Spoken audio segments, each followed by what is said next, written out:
श्रीकृष्णगिरी मांडवा येथे गवळी समाजाच्या वतीने गावाच्या विकासाकरिता व गवळी समाजाचे असंख्य प्रश्न असून गावाचा कुठल्याही प्रकारचा विकास न झाल्यामुळे गावातच जीर्ण अवस्थेत असलेल्या अंगणवाडीमध्ये घाटंजीचे तालुका अध्यक्ष श्री उमेश भाऊ साठे यांचे 31 डिसेंबर 2024 पासून लगातार आमरण बेमुदत उपोषण सुरू आहे। तरी पण जिल्हा प्रशासनाचे व तालुका प्रशासनाचे कुठलेही लक्ष या उपोषणाकडे असल्याचे आपल्याला दिसून येत नाही। संगम न्यूज टीव्ही चॅनलशी बोलताना डॉक्टरांनी आपल्या भावना शासनाकडे आमच्या संगम न्यूज टीव्ही चॅनलच्या माध्यमातून व्यक्त केल्या।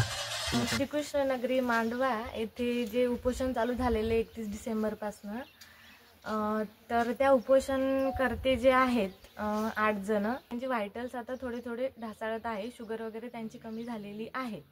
तरी आता माझं एकच मत आहे की शासनाने त्यांच्या उपोषणाकडे लक्ष द्यावे आणि त्यांच्या मागण्या पूर्ण कराव्या। त्यांना चक्कर येत होते, अशक्तपणा जाणवत होता, मळमळ उलट्याचा त्रास होत होता। काही जेवण पाणी घेतलेले नाही त्याच्यामुळे होते आणि आजही त्यांची थोडी प्रकृती ढासळलेलीच आहे। त्यांचं शुगर लो चाललेलं आहे आणि ते खाण्यापिण्यास नकार देते। त्याच्यामुळे बीपी जरी नॉर्मल असेल तरी त्यांची शुगर आज सगळ्यांचीच लो आलेली आहे। त्याच्यामुळे त्यांच्याकडे थोडंसं लक्ष देऊन त्यांच्या मागण्या पूर्ण करण्यात याव्या ही आमच्या आरोग्य विभागाकडून विनंती।